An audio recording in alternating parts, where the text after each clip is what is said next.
Le destin, réel ou imaginaire.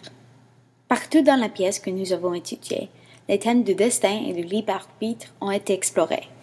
Lise dans Stallone et Sophie dans Jeux d'enfant représentent des manifestations différentes du destin. Lise forme sa personnalité et inspire ses motivations grâce au film stallonien, et ceci marque les étapes de ses mouvements personnels. Les films agissent comme un point d'inspiration pour Lise, et lui suggèrent qu'après avoir Rocky III, ses actions étaient prédestinées. Il y a une combinaison du destin et du libre arbitre dans Stallone.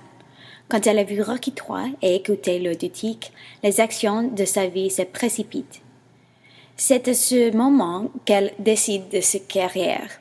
Au moment où elle rencontre son mari, elle entend la chanson. Lorsqu'elle est enceinte, Lise avait déjà vu une multitude de films stalloniens. Tandis que les films eux-mêmes n'ont aucune influence sur le destin de Lise, ils agissent comme un marqueur des décisions clés qu'elle prend. Sophie représente l'autre extrémité du spectre, car elle a toujours été influencée par le destin. Dans cet exemple, la boîte est le symbole du destin et leurs actions sont dictées par le jeu, même lorsqu'elle pense qu'elle a le contrôle de sa vie. L'amour de Sophie est toujours dirigé vers Julien, indépendamment des autres circonstances. Ils étaient destinés à être ensemble, ce qui montre le rôle du destin dans le jeu d'enfant.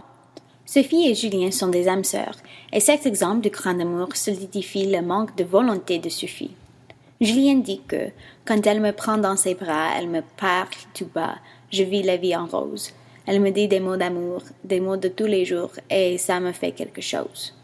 Avec les règles du cap ou pas cap, Sophie donne son libre arbitre à Julien, et par la suite, Julien détermine toutes les actions et les destins de Sophie. Elle dit toujours cap dans le jeu, et ça cimente son destin. Après de nombreuses peines que les amis se causent, Sophie et Julien décident de finir le jeu en jetant la boîte dans la rivière. Ils décident que tu te souviens de ce jour-là où tu m'as dit que je serais jamais capable de te faire du mal. Cap, cadeau, comme ça, on est quitte. Malgré leur effort, la boîte réapparaît de façon mystérieuse. Avec le retour de la boîte, le destin de Sophie et Julien sont réaffirmés. Sophie doit vivre avec les conséquences de ses décisions et les décisions de Julien, faisant allusion au rôle du destin dans le film.